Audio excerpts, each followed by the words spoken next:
तो मैं ये कह रही हूँ कि आज आदमी को भजन की आवश्यकता इसलिए है क्योंकि अशांति वातावरण में घुलती जा रही, मिलती जा रही। आज आदमी प्राकृतिक जीवन जीना भूल चुका है। आज सब कुछ बदल गया है, पूरी आओ हवा बदल गई है। जीने का ढंग, सोचने का ढंग, उठने बैठने का ढंग, खाने पीने का ढंग, रहन सहन का ढंग, सोने जगना, सब कुछ आदमी का विकृत हो चुका है। बदलने के साथ साथ यदि बदलाव होता लेकिन अच्छे की ओर होता, है ना, प्रगति होती लेकिन सदगति की ओर ले जाती, तब तो ठीक था। आज विकास के युग में हम यह नहीं कह सकते हैं कि हमारी उन्नति सदगति की ओर जा रही है, बल्कि हमारी उन्नति दुर्गति की ओर जा रही है। बहुत सारी चीजें बदली हैं। तो भजन क्या है? मैं हमेशा कहती हूँ कि भजन ये गा लेना, भजन ये लिख देना, भजन ये सत्संग, ये भजन जो हम और आप कर रहे हैं, यह भी जीवन में उतर आए। अर्थात पहले का जमाना, थोड़ा सा आज के 20, 25, 30 साल बैक में जाते हैं, हम पीछे जाते हैं, तो उसमें आप देखिए पहले के समय में खान पान, है ना, ऑर्गेनिक दवाइयों का, उसमें खाद का उपयोग होता था, है?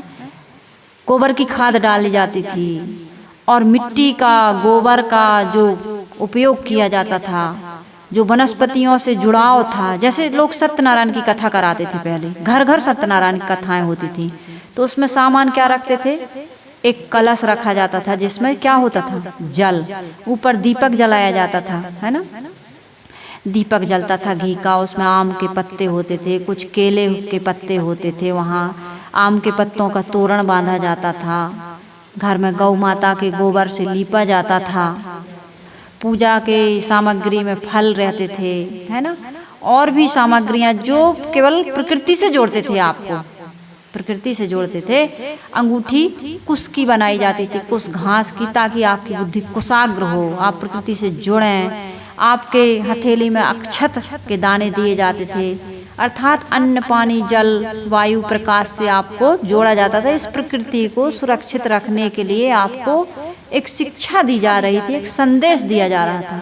आज कथाएं हैं, प्रवचन हैं, सब कुछ बदलता जा रहा है, सब कुछ आधुनिक, सब कुछ आर्टिफिशियल, सब कुछ दिखावटी, बनावटी होता जा रहा है। लोग मुझे कहते हैं, साहिब जी आप नंबर भेजिए, आपका नंबर चाहिए, मुझे बात करनी है। कितने लोग मुझे, कुछ नंबर हैं प्रवचनों में, तो प्रोग्राम के लिए कहते हैं, लेकिन प्रोग्राम में भी जाकर के जब कहीं ऐसे परिस्थितियां आ जाती हैं कि जाना स्वीकारना पड़ता है, तो वहाँ पर भी लोग घर में नहीं रखते। सत्संग को कहाँ रखते हैं? गांव के बाहर या किसी मैरिज हॉल में, है ना, कोई पैलेस, कोई ऐसी जगह दूर, घर से दूर, शहर से दूर। पहले के लोग घर में सत्संग कराते थे, घर के लोग जुड़ते थे, घर में आसन होता था, घर के लोगों पर इसका बहुत सुंदर प्रभाव पड़ता था। अब तो पैसा होना चाहिए और पैसे से ही लोग समझते हैं भजन हो गया, सत्संग हो गया, कार्यक्रम हो गया और परिवर्तन हो जाएगा। तो परिवर्तन हो नहीं रहा है, परिवर्तन होगा भी नहीं, क्योंकि ये भजन बाहर की चीज नहीं है, भजन है भीतर की चीज, आंतरिक परिवर्तन, अंदर तक का परिवर्तन। पशु पक्षियों को इस परिवर्तन की आवश्यकता नहीं, वो प्राकृतिक जीवन जी रहे, उनको कहाँ न तम्बाकू खा रहे हैं, न बीड़ी पी रहे हैं, न सिगरेट पी रहे हैं, न शराब पी रहे हैं, न ऐसे मांस। उनको तो भोजन, चाहे मांसाहारी है चाहे शाकाहारी है, उनका जो प्राकृतिक नियम है उसके अनुसार आज भी वो चल रहा है। लोग कहते हैं जमाना बदल गया, हम विकास की ओर गतिशील हैं, लेकिन पशु तो आज भी वैसे, न उनको भूत प्रेत पकड़ रहे हैं, न कोई देवी देवता, न व्रत उपवास, वो प्राकृतिक नियम जानते हैं, कुछ करने की उनको जरूरत नहीं। आज उनके लिए कोई अदालत नहीं है, कोई अस्पताल नहीं है, कोई डॉक्टर वकील की विशेष, डॉक्टरों की कहाँ, हाँ भाई कोई रोग लग जाता है, शरीर है तो रोग लग जाता है, विकृति आ जाती है शरीर में, तो हल्का फुल्का उनका इलाज होता है। ना उनका डायबिटीज बढ़ रहा है ना, ना उनका ब्लड प्रेशर बढ़ रहा है, ना उनको लकवा लग रहा है। अभी कोरोना आया था, केवल मनुष्यों को होता था, अन्य जानवरों को, पशु पक्षियों को कोई कोरोना नहीं हुआ, कोई बीमारी नहीं हुई, लेकिन पशु पक्षियों को कुछ भी नहीं हुआ, लेकिन मनुष्य को कितना हुआ। तो आज के समय में मैं ये कह रही हूँ कि ये सारी विकृतियाँ कहाँ से पैदा हो रही हैं? मनुष्य की मनोवृत्ति संतुलित ना होने के कारण से ये सब कुछ हो रहा है। तो इसलिए सदगुरु कबीर साहब इसमें कह रहे हैं कि भजन बिन जीवन पशु समान। पशु समान कहना भी सदगुरु कबीर साहब यहाँ कह रहे हैं कि भजन बिन जीवन पशु समान। पशु समान कहना भी मुझे तो कभी कभी लगता है कि पशु की तौहीन करना। पशु मनुष्य से अच्छा जीवन जी रहा है, लेकिन मनुष्य पशु से भी गया बीता है। आज एक कुत्ते को पालना लोग पसंद करते हैं, घर की रखवाली के लिए कुत्ते को पालते हैं।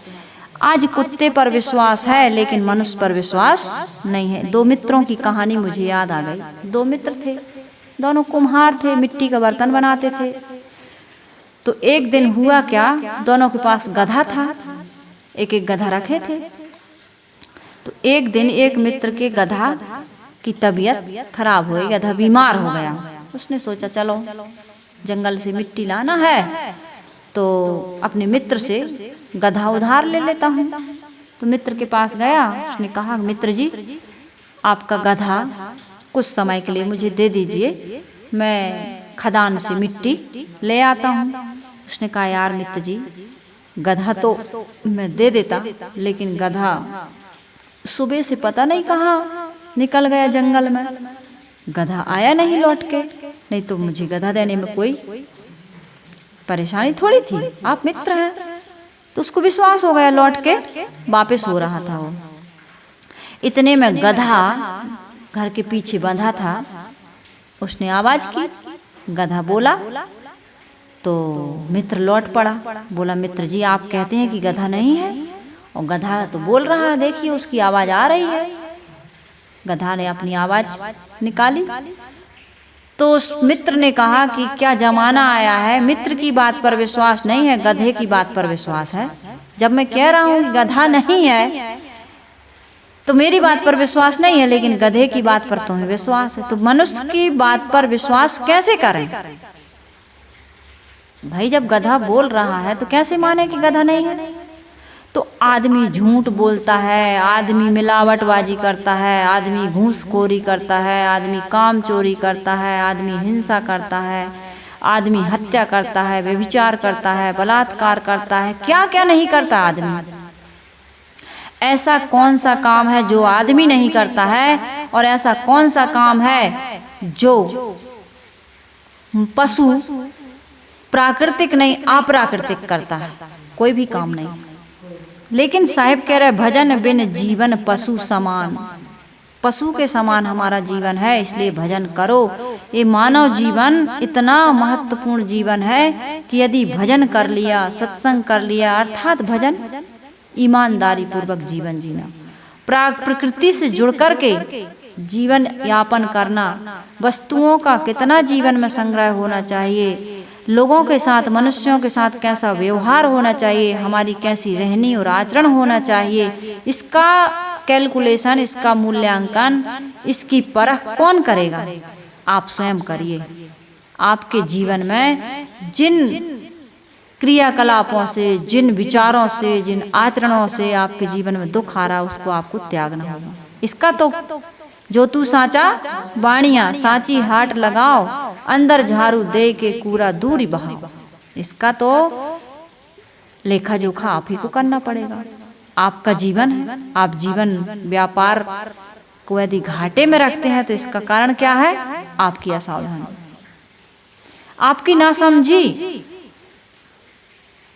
आपने इन बातों को गौर नहीं किया कि जीवन में दुख क्यों। शराब पीते हैं, दुखी होते हैं कि नहीं होते? मांस खाने लगते हैं, दुखी, तनाव बढ़ता है कि नहीं बढ़ता? संस्कार बिगड़ता है, परिवार का वातावरण खराब होता है, समाज में उसकी प्रतिष्ठा घटती है।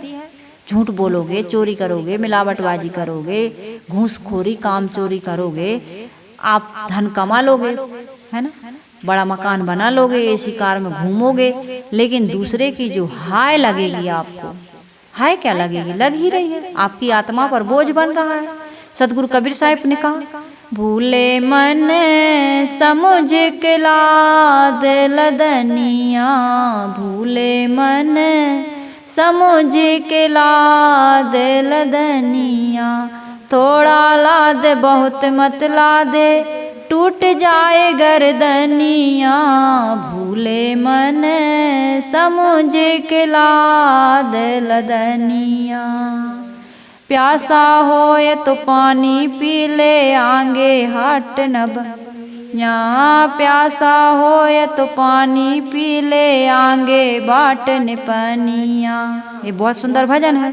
भूखा होए तो भोजन कर ले, आगे हाट न बनिया, भूले मन समुझ के लाद लदनिया, भूले मन समुझ के लाद लदनिया। कबीर साहब कह रहे हैं कि तुम्हारा मन भूला हुआ है, तुम पाप की गठरी लादते जा रहे हो। ये धन संपत्ति, पद प्रतिष्ठा यदि ईमानदारी पूर्वक, परिश्रम पूर्वक, नैतिक न्याय और सत्यता पूर्वक तुमने कमाई है, तब तो ये सुख देगा। घर परिवार, जमीन जायदाद, मकान दुकान, नहीं तो यही तुम्हें काटने को दौड़ेंगे।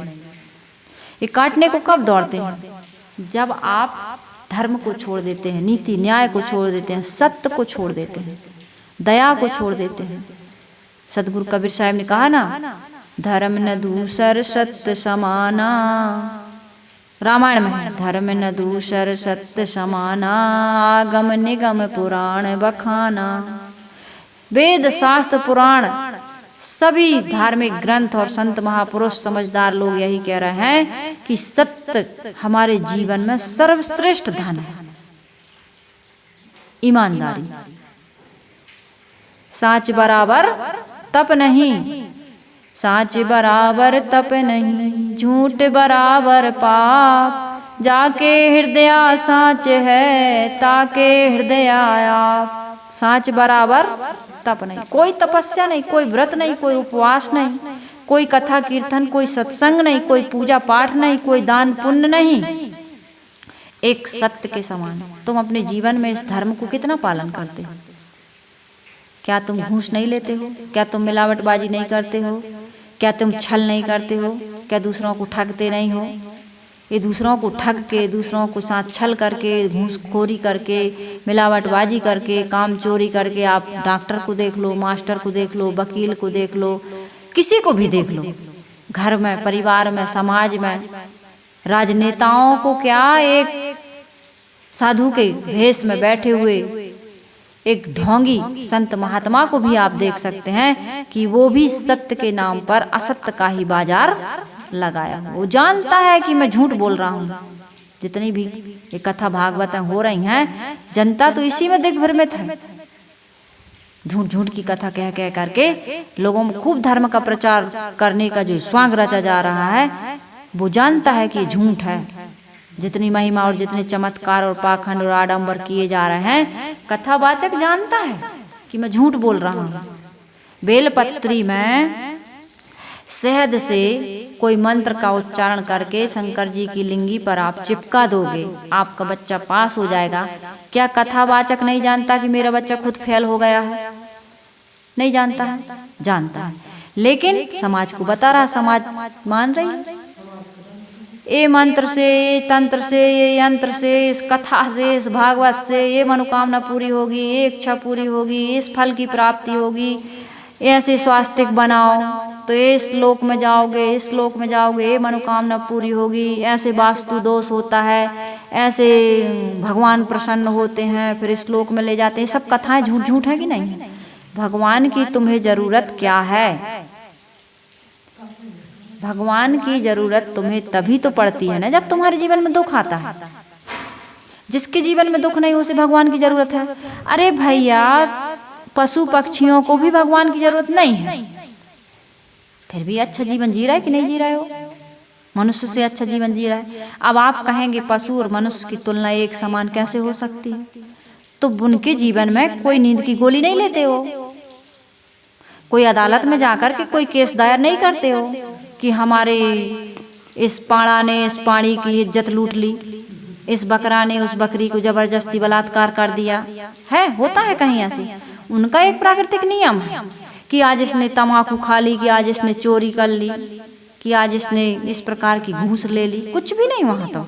पशु को आप देखिएगा, आप उसको भोजन देंगे ना, भोजन लेता है वो, तो उसका पेट भर जाएगा तो उसी पे वो मलमूत्र विसर्जन कर देगा, उसी पर बैठ जाएगा। वो ये भी नहीं कहता कि अगली मीटिंग में क्या खाएंगे। एक सेठ जी थे, बहुत परेशान थे, बहुत चिंतित थे, क्योंकि उनके पास उन्होंने मुनीम रखा था, मुनीम रखते थे वो मुनीम को। तो मुनीम से कहा कैलकुलेशन करो, ये जो हमारी पूरी धन संपत्ति है कितनी पीढ़ी तक चलेगी। तो उसने कहा कि 7 पीढ़ी तक तो चलेगी। तो कहे 8वीं पीढ़ी क्या खाएगी। उनको चिंता हो गई। अब देखिए ऐसा होता है लोगों को अपने जीवन में। वो बैठ के क्यों बैठ के खाओगे भाई, बैठ के भी क्यों खाओगे, जब तक हो तब तक तो कमाओगे ही, और तुम्हारे बच्चे होंगे तो भी कमाएंगे, विकलांग तो पैदा होंगे नहीं। जीव अपना प्रारब्ध और पुरुषार्थ लेकर के आता है। मुर्दा को मिल जात है लकड़ी कपड़ा आग, जिंदा नर चिंता करें ताका बड़ा अभाग। मुर्दा को भी लकड़ी कपड़ा और आग मिल जाता है, मरने के बाद मिलता है कि नहीं मिलता। उसको भी जलाने दफनाने वाले मिल जाते हैं कि नहीं मिल जाते। समाज की एक व्यवस्था है। आप पैदा हुए थे तो कुछ लेके आए थे क्या? आप तो मलमूत्र में लिपटे हुए आए थे, नंगे नंगे आए थे, सब कुछ किया ना समाज के लोगों ने। ऐसा सब होगा तो आप प्रारब्ध और परिश्रम पर विश्वास तो रखिए। तो सेठ जी को चिंता हो गई 7 पीढ़ी की, 8वीं पीढ़ी क्या खाएगी। तो इनको चिंता, तो बीमार हो गए। अब चिंता तो चिता समान है, एक जिंदे को एक मुर्दे को दोनों सहज जलाती है ना। चिंता और चिता में एक बिंदु का ही फर्क है। इनको चिंता हो गई। इनका बहुत इलाज हुआ सेठ जी का, लेकिन सेठ जी स्वस्थ नहीं हुए। तो एक संत जी आए। अब दुख में सुमरन तो सब करते ही हैं। जब डॉक्टर वैद्य हकीमों से हार जाते हैं, दुआ ताबीज से हार जाते हैं, पूजा पाठ से हार जाते हैं, भगवान का सुमरन भजन से हार जाते हैं, तो फिर कोई भी संत महात्मा आए उसके पास भी आदमी वैसे तो स्वस्थ अवस्था में तो किसी संत की जरूरत नहीं है।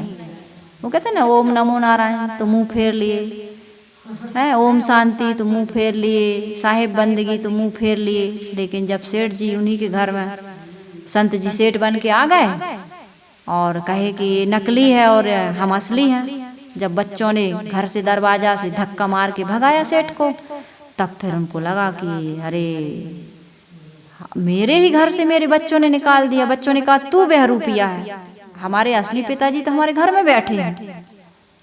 तब फिर दूसरे दिन वही टहलते हुए संत फिर वहीं पहुंचे तो दौड़ के आया, नमस्कार किया, कहे कल क्या हुआ था?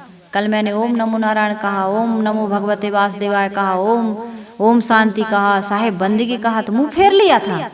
आज क्या हुआ? कह रहे संत जी बचाओ बचाओ, मेरे घर में कोई बहुरूपिया घुस गया है और मेरे बच्चे मुझे नहीं पहचान रहे, मुझे घर से निकाल दिए, मेरी बड़ी दुर्दशा है। संक्षिप्त रूप में कह रही हूँ मैं, कहानियाँ काफी लोग सुन चुके हैं, मैं कहानियों को बस हिंट करती हूँ। तो संत ने कहा कि देखो यही बात आज तुम घर के लोगों ने तुम्हें खदेड़ दिया, कल तुम कबीर साहब ने कहा ना, बस्ती माँ से दियो खदेड़ा, जंगल कियो बसेरा, गांठी बांध खर्च नहीं पठियो, बहुर न कियो फेरा, भूला लोग कहें घर मेरा।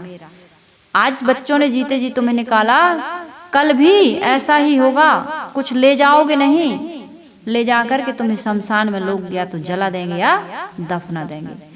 तुम गांठ में बांध के नहीं ले जाओगे, ना ही तुम लौट के यहाँ आकर के देख पाओगे। फिर वे पाप क्यों, ये हिंसा क्यों, ये हत्या क्यों, ये झूठ मिलावट घूसखोरी काम चोरी क्यों, ईमानदारी क्यों नहीं? तुम्हें जो पद मिला है, जो अधिकार मिला है, जो तुम्हें शासन और स्वामित्व मिला है, इसमें तुम समाज की सेवा क्यों नहीं करते हो? यदि समाज ने भी यही किया होता तो आज तुम्हारे लिए कुछ बचता। तुम ऐसी सड़क बनाते हो 1 साल नहीं चलती, 5 साल का रहता है, 5 साल की उसमें गारंटी रहती है, लेकिन 1 साल में सड़क गड्ढे हो जाते हैं। कितना एक्सीडेंट, कितना परेशान होती है जनता। आपको तो 5 साल का टारगेट दिया गया, आपको तो 10 साल चले ऐसी बनाना चाहिए। जितना निकालते हो उतना लगाते हो क्या? पुल में, बिल्डिंग में, रोड में, तालाब के लिए निकालते हो। समाज की सेवा के लिए सरकारें आपको पैसा देती, क्या आप पूरा पूरा लगाते हो? दूध में पानी नहीं मिलाते क्या? हल्दी में आप पाउडर नहीं मिलाते क्या? चावल में कंकड़ नहीं मिलाते क्या? फिर भगवान की पूजा करने जाते हो, भगवान की पूजा करते हो, फिर भजन गाते हो, फिर कोई कथा सुनते हो, फिर सत्संग सुनते हो, शांति मिलती नहीं, नींद आती नहीं बिस्तर पर। हाँ, खूब कमा कमा के खाए हो, प्रकृति आपको दंड देती है, डायबिटीज हो गया, ब्लड प्रेशर हो गया, कैंसर हो गया, टेबल पे सामान सजा है लेकिन खा नहीं सकते। दूसरे का निवाला छीना ना आपने, दूसरे का अधिकार छीना ना। कर्म कमाई आपने निष्फल कभी न जाए, बोया पेड़ बबूल का तो आम कहाँ से खाए। भजन गाने से तुम्हारा पाप कट जाएगा। ये भजन थोड़ी है भजन गा लेना। अब इसी भजन को लोग भजन समझ गए। साहिब कहते हैं भजन बिन जीवन पशु समान। तो सेठ जी को 7 पीढ़ी के बाद 8वीं पीढ़ी की चिंता हो गई। तो संत आए, संत ने समाधान किया। संत ने कहा कि गांव के बाहर एक बूढ़ी माता रहती है, आप उनके पास जाइए, उसके पास इलाज है, मेंटल रूप से वो आपका इलाज करेगी। देखिए, फिजिकल रूप से हम जो बीमार होते हैं ना, उसका कारण मेंटली होता है। कई बार डॉक्टरों के पास जाने के बाद भी रोग ठीक क्यों नहीं होता? क्योंकि उसका कारण क्या होता है? मेंटल, मानसिक विकृति, है ना। लेकिन हम फिजिकल रूप से, शारीरिक रूप से उसका इलाज कराते हैं, तो मशीनों में वो रोग आता नहीं है। बहुत सारे ऐसे लोग हैं जो बीमार हैं लेकिन उनको बताते भी नहीं बनता, और डॉक्टर के यहाँ मशीनों में कोई ऐसी मशीन नहीं बनी है कि जो आपकी बीमारी को, क्योंकि कुछ बीमारियां ऐसी हैं जो शरीर से नहीं होती, वो मन से होती हैं, आदमी की सोच से।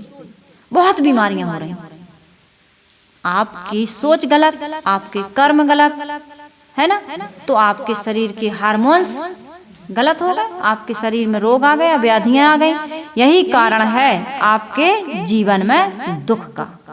तो सदगुरु कबीर साहब के इस भजन में मैं वो कहानी कह रही थी कि 8वीं पीढ़ी की सेठ जी को चिंता हो गई, तो उस बूढ़ी माता के पास सेठ जी गए।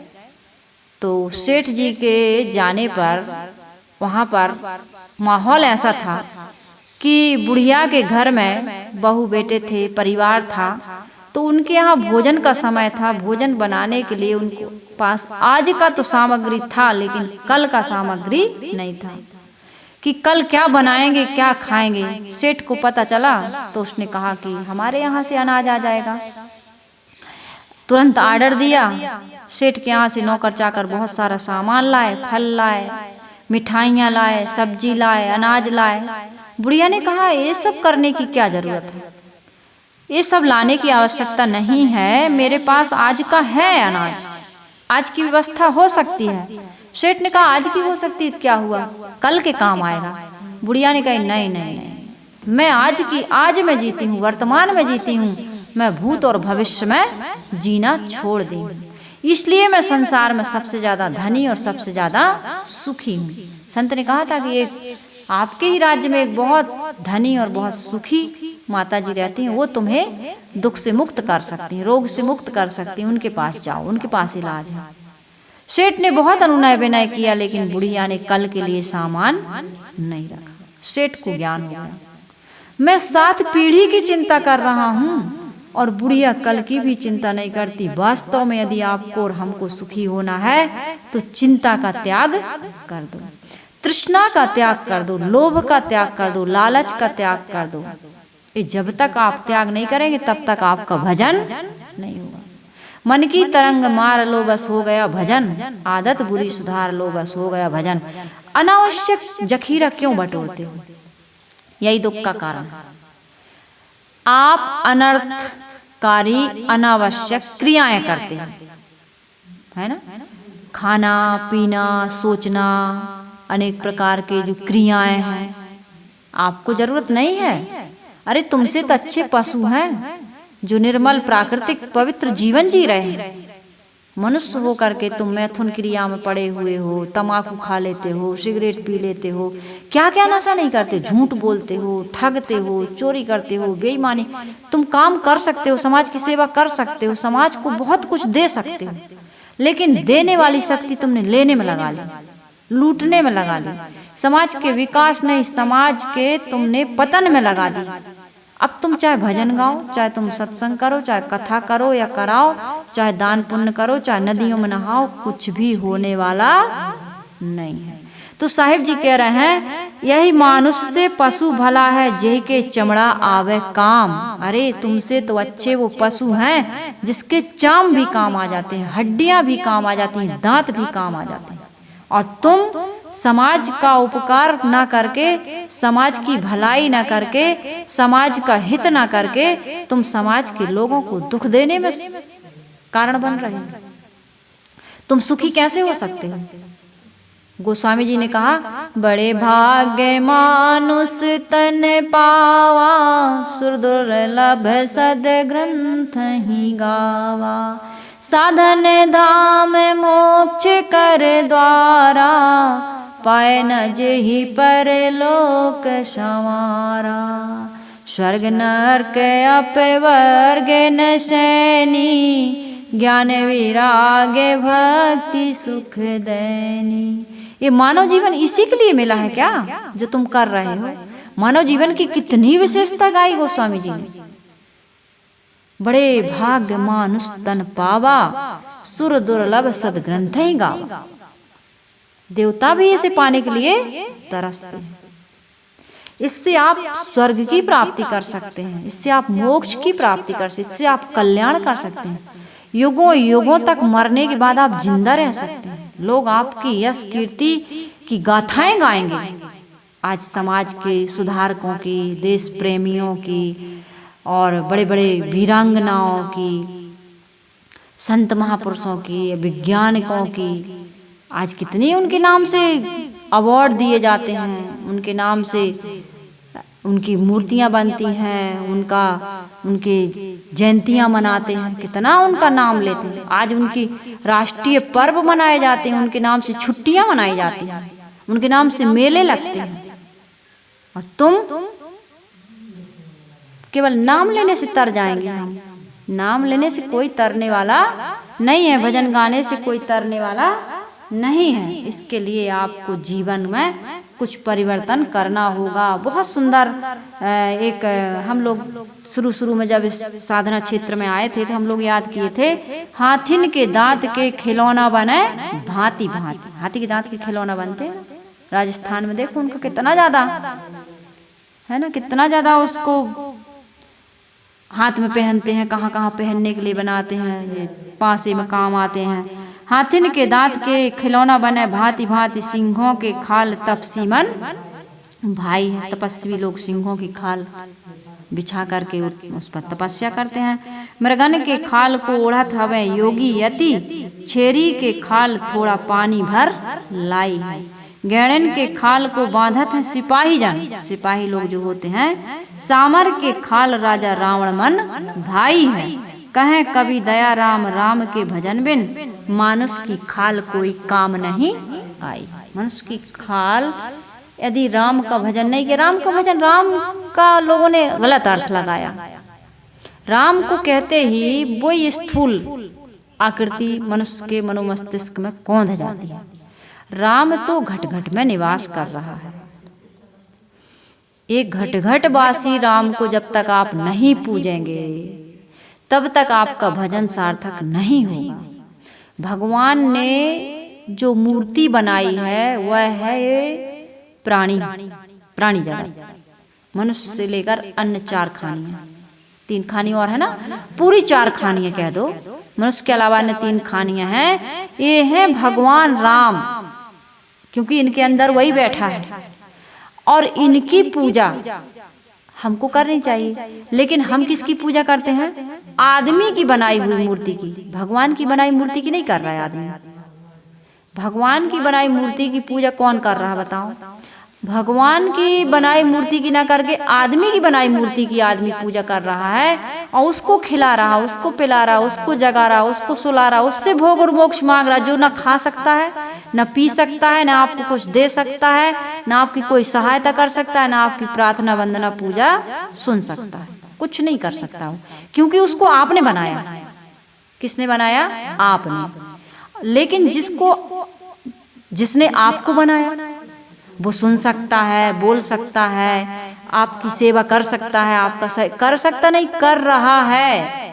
इस सड़क बनाई है, बिजली बनाए, जितने भी संसाधन बनाए हैं, आपको जन्म देने वाला, आपका पालन पोषण करने वाला, आपको पढ़ाने लिखाने वाला, आपकी शादी विवाह करने वाला, दुख सुख में साथ देने वाला, सब कुछ करने वाला कौन है? वही भगवान का बनाया हुआ ये मनुष्य, ये मूर्ति। उसको आपने इग्नोर कर दिया, नजरअंदाज कर, उसको तुच्छ कह दिया, उसको लूटा, उसका बलात्कार किया, उसकी हिंसा की, हत्या की, उसका अपमान किया, उसको भरपेट दुख दिया आपने, है ना। और जब मन आपका बिल्कुल दुखी हो गया, त्रस्त हो गया, अशांत हो गया, परेशान हो गया, तब गए उसके पास। किसके पास? वो भी गलत जगह गए। आप इंसान ने जिसको बनाया उसके पास गया। अभी भी आप भगवान के बनाए हुए मूर्ति के पास नहीं जा रहे हैं। अपमान आपने उसी का किया है, भगवान की मूर्ति का, और अपराध का माफी मांगने कहाँ जा रहे हो? इंसान की बनाई हुई मूर्ति के पास। इसलिए समाधान नहीं हो रहा, इसलिए समाधान नहीं हो रहा। भगवान बिल्कुल नहीं सुनता है। वो भगवान जिसको आप सुनाने जाते हैं, भगवान सुनता है, लेकिन वो सुनता है जिसको उसने बनाया, वो अंदर ही बैठा है। भगवान तुम्हें बनाकर तुमसे अलग नहीं हो सकता है, तुमसे जुदा। माता पिता तुम्हें पैदा करते हैं, माता पिता कभी तुमसे दूर रहना नहीं चाहते। ये अलग बात है कि बच्चों का भविष्य बनाने के लिए या बच्चे स्वयं अपना भविष्य बनाने के लिए घर से, माता पिता से दूर हो जाते हैं, लेकिन माता पिता कभी नहीं चाहते, कभी नहीं भूलते, हमेशा याद करते हैं, हमेशा दिल में बसा के रखते हैं और हमेशा साथ रहना चाहते हैं। अपनी संतान को कभी दूर करना या उनसे दूर रहना नहीं चाहते। ऐसे ही भगवान है। भगवान ने आपको बनाया, गढ़ी है अपने हाथों से प्रभु ने 9 महीने में बनाकर मूर्ति सुंदर बैठा है आप सीने में। न कोई पूजता उसको लगे मृग जल के पीने में, भटकते द्वारका काशी फिरे मक्का मदीने में। तुम भटक रहे हो बाहर, वो बैठा है अंदर, ये मूर्ति बना करके अंदर बैठ गया। तुम उसको नहीं पूजते, तुम उसको नहीं पूछते, तुम उसकी नहीं सुनते। अंदर वाला कह रहा है कि ये सही है, ये गलत है, करो ये ना करो। क्रोध करने के बाद अंदर वाला पश्चाताप कराता है कि नहीं कराता? कोई भी गलत काम, झूठ बोलने, मिलावटबाजी, घूसखोरी, जो भी गलत करते हो, कुछ भी गलत करते हो, अंदर वाला आपको कचोटता है कि नहीं कचोटता? हाथ रख कर देखो सीने पर, कहता है कि नहीं कहता है? कहता है, तुम सुनते नहीं। तुम तो कहते हो अगरबत्ती लगा देंगे, 2 अगरबत्ती या कोई एक मंत्र का जाप, सारे समस्याओं का हल हो जाएगा, पाप कट जाएंगे। तो ऐसा होता नहीं है। पत्थरा है वो, तो पानी है, पेड़ है, पहाड़ है, जिससे तुम्हें जुड़ना था, उसको तुमने पूजा का साधन मान लिया। प्रकृति की रक्षा करो, पेड़ पौधे, वनस्पतियां, नदियां, पर्वत, इनको प्रदूषित मत करो, इनको काटो मत। आज देखो वृक्षों को काट काट के बिल्डिंगें खड़ी की जा रही, मिट्टी पानी से, ऑक्सीजन से। आज आदमी हीटर लगा रहा है, एसी लगा रहा है ना, फिल्टर वाला पानी पी रहा, आरओ लगा रहा है, क्या क्या कर रहा है। प्रकृति को आज शुद्ध नहीं, आज आदमी आर्टिफिशियल शुद्ध बना रहा है। आज प्रकृति की आबो हवा नेचुरल नहीं है। आपके पास सब कुछ रहेगा, लेकिन आप खाने लायक नहीं रहेंगे, जीने लायक नहीं रहेंगे। आज कितने जल्दी जल्दी लोग मर रहे हैं, आज बचपन से ही बीमारियां, किस काम का है बताओ तो भला। शांति भी नहीं है, आज के वैज्ञानिक युग में शांति नहीं है, प्रेम नहीं है, सहिष्णुता नहीं है, सहयोग की भावना नहीं है, सहानुभूति की भावना नहीं है, कुछ नहीं है। पहले लोग एक ही रूम रहता था, वहीं किचन रहती थी, वहीं बेडरूम रहता था, वहीं लोग खाते पीते थे, दादा दादी के साथ कहानियाँ सुनते थे, मम्मी खाना बनाती थी, दादा दादी के साथ बैठ के, पापा मम्मी के साथ बैठ के वहीं खाना खाते थे, वहीं गपशप चर्चाएं होती थी, सब होता था। आज कुछ नहीं, अपना अपना रूम है, अपना अपना लैपटॉप है, अपना अपना मोबाइल है, अपनी अपनी टीवी है, अपने अपने यार दोस्त हैं, व्हाट्सएप है, इंस्टाग्राम है, क्या क्या। आज लोगों का एक दूसरे से कोई अटैचमेंट नहीं रह गया है। तो साहिब कह रहे हैं, कहें कबीर साधु गुरु सेवा सत्संगति से लगी है ठिकान, भजन बिन जीवन पशु समान। कबीर साहब कह रहे हैं साधु गुरु से ही और सत्संगति से ही तुम्हारा ठिकाना लगने वाला है, तुम्हारा कल्याण होने वाला है। आज के बच्चे न साधु जानते हैं, न सेवा जानते हैं, न सत्संगत जानते हैं, न आत्म कल्याण की बातें जानते हैं, कुछ नहीं। उनको तो मोबाइल चाहिए, लैपटॉप चाहिए, टीवी चाहिए, कार्टून शो देखना है ना। देखोगे ना कार्टून शो? नहीं देखते हो।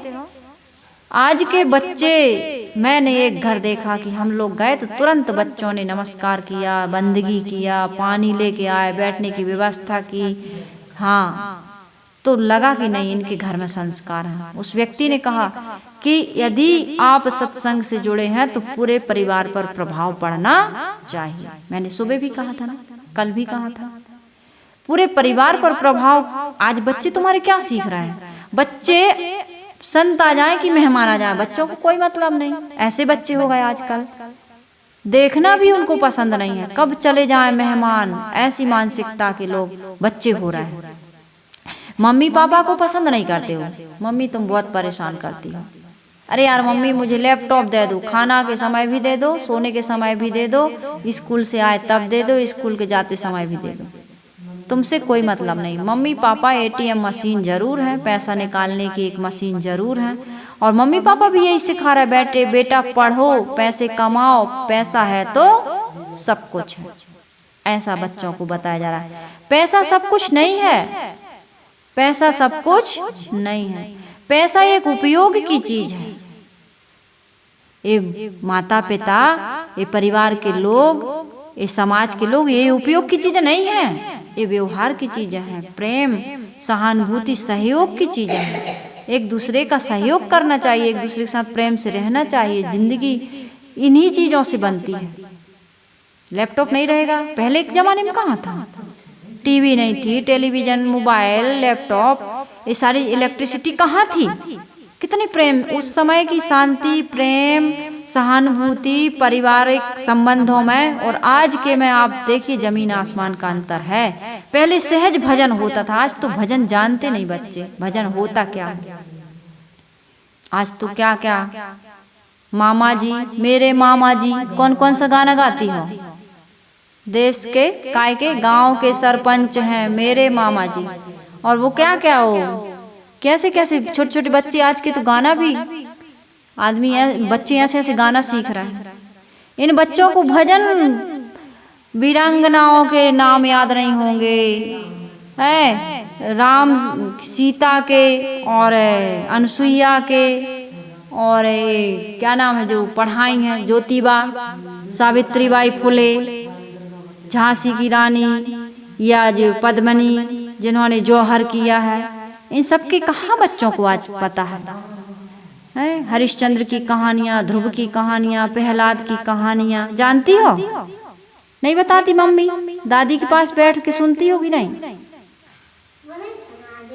दादी को खुद नहीं पता, मम्मी को खुद नहीं पता।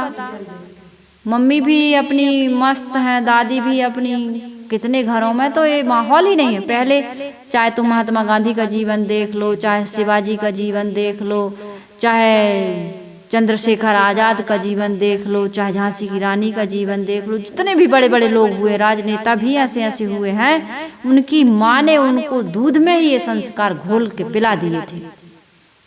सत्य और अहिंसा का पाठ माता पुतलीबाई ने मोहनचंद करमचंद गांधी को बचपन में ही हरिश्चंद्र की कथा सुनते देखते थे, नाटक, और उन्होंने जब विदेश गए पढ़ने वकालत तो उन्होंने कहा था कि तुम 2 वचन दो मुझे, मांस नहीं खाओगे और शराब नहीं पियोगे, कुसंगियों का संग नहीं करोगे। महात्मा गांधी भी, उन्होंने आत्मकथा में बहुत सारी बातें लिखी हैं। यदि माँ का वो संरक्षण और शिक्षा और संस्कार ना होता तो महात्मा गांधी भी देश की सेवा ना कर पाते। अब वो जो भी राजनीतिक मुद्दा एक अलग चीज है, लेकिन अहिंसा के पथ पर चले, वो कितने सही थे कितने गलत है तो एक राजनीतिक चर्चा हो जाएगी, उसके बारे में नहीं। लेकिन आज भी उनकी फोटो लोग राष्ट्रपिता की पद भी उनको दी गई है, तो कुछ तो अच्छाइयाँ थी उनमें, ऐसा नहीं है कि बिल्कुल कुछ भी अच्छाई नहीं थी। हाँ, हर इंसान व्यक्ति का जो जीवन महान बनता है, इसमें परिवार वालों का, माता पिता का बहुत बड़ा योगदान होता है। तो मैंने आपके बीच ये भजन रखा, भजन बिन जीवन पशु समान, भोगे लड़े खाए पशु सोवे, यही चार में मनुआ भुलान। पशु क्या करता है? भोगता है, भोगों को भोगता है, मैथुन क्रिया करता है, लड़ता है, खाता है और सोता है। भोजन छादन मैथुन, भय निद्रा और मोह, ये 6 पशु कर्म में मनुष्य भी लगा हुआ है। तो फिर मनुष्य और पशु में कोई अंतर नहीं है। यह मनुष्य से पशु भला है, फिर तो जेई में चमड़ा आवे काम, उसका चमड़ा ही काम आ जाता है, तुम्हारा तो चमड़ा भी काम नहीं आता है। कहें कबीर साधु गुरु सेवा, सत्संगत से लगी है ठिकान, भजन बिन जीवन पशु समान। तो लोग कहेंगे भजन के बारे में कुछ नहीं बताए हैं। भजन का मेरे हिसाब से सही अर्थ यही बैठता है कि जीवन की जितनी भी बुराइयां हैं, पहले आप जब तक यम नियम आसन प्राणायाम प्रत्याहार धारणा ध्यान समाधि को नहीं साधते, अष्टांग योग के बारे में नहीं जानते हो, तब तक आपके जीवन में भजन शुरू होगा ही नहीं। सबसे पहले तो सफाई करें, रहने की, आचरण की, मन इंद्रियों की। जब तक आप सफाई नहीं करोगे तब तक भजन नहीं हो। महात्मा बुद्ध का उदाहरण मैंने दिया है कई प्रवचनों में कि पात्र गंदा है तो माता ने खीर नहीं दी। इसी प्रकार से अंतःकरण गंदा है तो आपका भजन शुरू हो ही नहीं सकता है। मन इंद्रियां शुद्ध नहीं है, भावना पवित्र नहीं है, आचरण शुद्ध नहीं है, तो भजन नहीं हो सकता है। सबसे पहले सफाई करो। आपके घर आंगन में कोई आता है, सबसे पहले सफाई करते हो ना, वो भजन आपको बड़ा प्रिय लगता है। तुमने आंगन नहीं बुहारा। सबरी माता के यहाँ राम आए जब आए, लेकिन वर्षों से वो रोज गली साफ करती थी, रोज जंगल से फल फूल लेकर के आती थी, इंतजार करती थी रोज। कई वर्षों तक उसने ये काम जवानी से लेके बुढ़ापे तक यही काम किया। प्रभु राम आएंगे, प्रभु राम आएंगे। रामा रामा रटते रटते बीती रे उमरिया, रघुकुल नंदन कब आओगे सबरी की डगरिया, है ना, सबरी की झोपड़िया।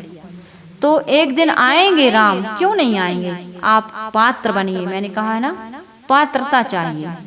बिना पात्रता के कभी भी आपको किसी वस्तु की, व्यक्ति की, प्राणी पदार्थ की, भगवान की भी प्राप्ति नहीं हो सकती। पात्रता पर ध्यान दीजिए, फिर अपने आप भगवान आपके पास आ जाएंगे।